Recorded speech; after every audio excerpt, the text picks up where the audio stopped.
करोड़ रुपए की राशि से सुधार कार्य कराया जा रहा है। हम जनजातीय समाज के उत्थान के लिए अनेक कदम उठा रहे हैं। तेंदुपत्ता संग्राहकों को दी जाने वाली संग्रहण राशि 4,000 रुपए से बढ़ाकर 5,500 रुपया कर दी गई है। इससे 12.5 लाख तेंदुपत्ता संग्राहक परिवारों के 50 लाख लोग लाभान्वित हो रहे हैं। वनांचल में रहने वाले लोगों के लिए तेंदुपत्ता हरा सोना है। तेंदुपत्ता संग्रहण के दौरान संग्राहकों के पैरों में छाले न पड़े, कांटे न चुभे, इसके लिए हमने चरण पादुका योजना फिर से शुरू की है। यह योजना तेंदुपत्ता संग्राहकों की सुरक्षा, सम्मान और अंत्योदय का सुंदर उदाहरण है। हर्बल औषधियों को बढ़ावा देने हमने फॉरेस्ट टू फार्मेसी मॉडल के तहत दुर्ग जिले के जामगांव एम में हाल ही में हर्बल एक्सट्रैक्शन यूनिट का लोकार्पण किया है। इससे 2000 लोगों को प्रत्यक्ष और परोक्ष रूप से रोजगार के अवसर सुलभ हुए हैं। सांस्कृतिक धरोहर के संरक्षण को प्रोत्साहित करने हमारी सरकार ने बैगा, गुनिया, सिरहा लोगों को 5-5 हजार रुपए की सालाना सम्मान निधि प्रदान करने का निर्णय लिया है। प्रदेश की सुंदर जनजातीय संस्कृति के बारे में लोगों की उत्सुकता बढ़े, इसके लिए नवा रायपुर में हमने ट्राइबल म्यूजियम का लोकार्पण 3 महीने पहले किया है। प्रदेश के स्वतंत्रता संग्राम के जनजातीय नायकों को समर्पित शहीद वीरनारायण सिंह आदिवासी स्वतंत्रता संग्राम सेनानी स्मारक सह संग्रहालय का निर्माण कराया जा रहा है। बस्तर की जनजातीय संस्कृति की झलक देश दुनिया को दिखाने हमने बस्तर पंडुम का आयोजन किया। बस्तर अब वैश्विक पर्यटन मानचित्र में है। बस्तर के धुड़मारास को यूएन पर्यटन संगठन ने सर्वश्रेष्ठ पर्यटन गांव के रूप में चुना है। होम स्टे को प्रोत्साहित करने हमने छत्तीसगढ़ होम स्टे नीति बनाई है। अपनी प्राकृतिक संपदा को न केवल हम सहेजे हुए हैं, अपितु उसका निरंतर संवर्धन भी कर रहे हैं। वन पारिस्थिति की सेवा को हमने ग्रीन जीडीपी के साथ जोड़ने की पहल की है। हाल ही में भारतीय वन सर्वेक्षण रिपोर्ट आई है। इसमें बताया गया है कि छत्तीसगढ़ में 683 वर्ग किलोमीटर संयुक्त वन एवं वृक्ष आवरण की वृद्धि हुई है, जो देश में सबसे ज्यादा रही है। प्रधानमंत्री श्री नरेंद्र मोदी जी के आह्वान पर प्रदेश में एक पेड़ मां के नाम अभियान के तहत विगत वर्ष में 3.5 करोड़ से अधिक पौधे लगाए गए हैं। राज्य की कला संस्कृति को बढ़ावा देने के लिए नवा रायपुर में कलाग्राम की स्थापना के लिए 10 एकड़ भूमि आवंटित की गई है। कलाकारों और साहित्यकारों को दी जाने वाली पेंशन राशि को हमने 2,000 रुपए से बढ़ाकर 5,000 रुपया प्रति माह कर दिया है। हमारा सौभाग्य है कि प्रदेश के 22,000 से अधिक श्रद्धालुओं को श्री रामलला अयोध्या धाम दर्शन योजना के माध्यम से भांचा राम के दर्शन लाभ कराने के निमित्त बन सके। मुख्यमंत्री तीर्थ दर्शन योजना के माध्यम से भी हम तीर्थयात्रियों को देश भर के पुण्य स्थलों की यात्रा करा रहे हैं। यशस्वी प्रधानमंत्री श्री नरेंद्र मोदी जी ने स्वदेशी को जन आंदोलन का रूप दिया है। आत्मनिर्भर भारत 140 करोड़ भारतीयों का संकल्प है। हमने अपने पैरों पर खड़े होने का, नवाचार करने का और अपनी ताकत दुनिया के सामने साझा करने का। स्वतंत्रता दिवस के इस अवसर पर हम सभी को स्वदेशी वस्तुओं के अधिक से अधिक उपयोग का संकल्प लेना होगा। प्रधानमंत्री श्री नरेंद्र मोदी जी के वोकल फॉर लोकल अभियान को आगे बढ़ाने में हमारे प्रदेश छत्तीसगढ़ की अग्रणी भूमिका हो, इसके लिए हम सभी को आगे आना होगा। स्वदेशी सिर्फ रोजगार सृजन का ही माध्यम नहीं है, यह देशभक्ति का भी एक उपक्रम है। हम नई औद्योगिक नीति के जरिए प्रदेश में बनने वाले उत्पादों को वैश्विक मंच प्रदान करने के लिए प्रधानमंत्री जी के लोकल फॉर ग्लोबल विजन पर काम कर रहे हैं। दैनिक जीवन में छोटी छोटी पहल से हम स्वदेशी और स्थानीय उत्पादों को अपना सकते हैं।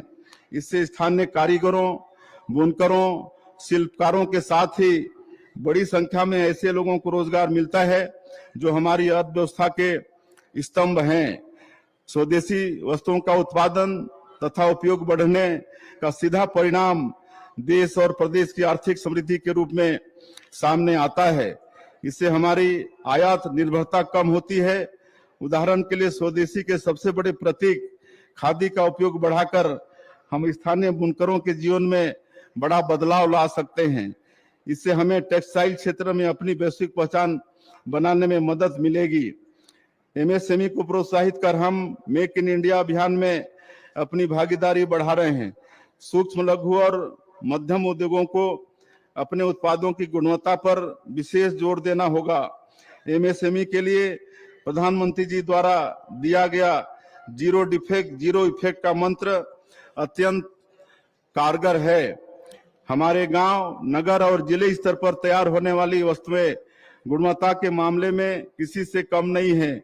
इसके लिए उन्हें डिजिटल संसाधनों, नवाचार, सूचना एवं संचार प्रौद्योगिकी और एआई जैसी तकनीक को अपनाना होगा।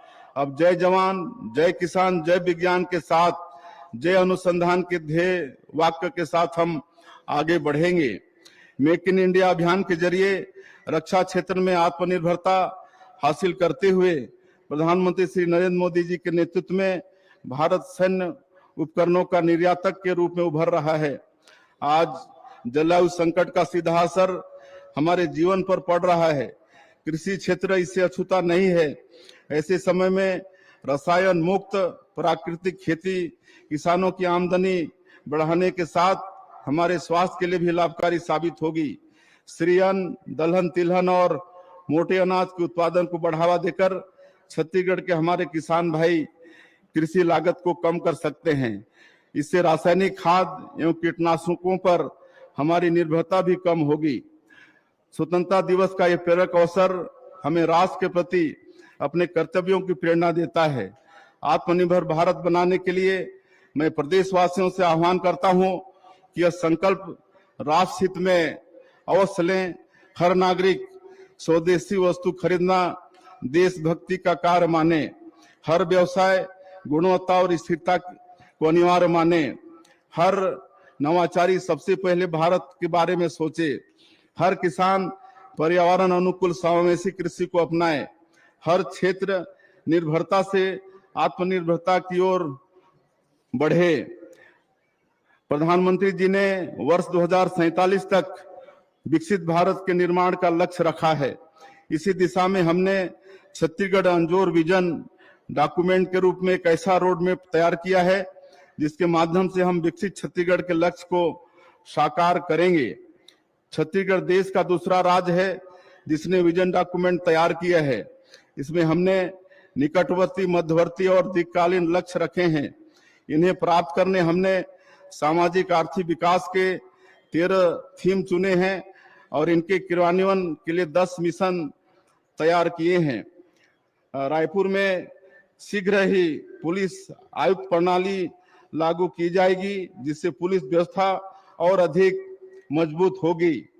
छत्तीसगढ़ राज्य को संवारने के लिए आप सभी के सहयोग से हम दृढ़ संकल्प के साथ निरंतर आगे बढ़ रहे हैं। जयशंकर प्रसाद जी की पंक्तियां मुझे याद आती हैं। इस पथ का उद्देश्य नहीं श्रांत भाव में टिक रहना, किंतु पहुंचना उस सीमा पर जिसके आगे राह नहीं। गोस्वामी तुलसीदास जी का राम काज किन्हे बिनु मोहि कहां विश्राम हमारा आदर्श वाक्य है। पंडित दीनदयाल उपाध्याय जी के अंत्योदय के सिद्धांत हमारे पथ प्रदर्शक हैं। हमारे राज्य के निर्माता श्रद्धेय अटल जी के सुशासन का दृढ़ संकल्प हमें शक्ति देता है। हम निश्चित ही जन जन की सहभागिता से विकसित छत्तीसगढ़ के निर्माण के लक्ष्य को साकार करेंगे। आइए हम सब छत्तीसगढ़ राज्य की स्थापना के इस रजत जयंती वर्ष में स्वतंत्रता दिवस के पावन अवसर पर विकसित भारत, विकसित छत्तीसगढ़ का संकल्प लें। सभी स्वतंत्रता संग्राम सेनानियों को पुनः सत सत नमन। हमारे वीर जवानों का अभिनंदन। आप सभी को स्वतंत्रता दिवस की पुनः बहुत बहुत बधाई। राम राम। जय भारत, जय छत्तीसगढ़। धन्यवाद माननीय मुख्यमंत्री महोदय। आपके प्रेरक वक्तव्य ने आशाओं के नए शिखर तैयार किए हैं।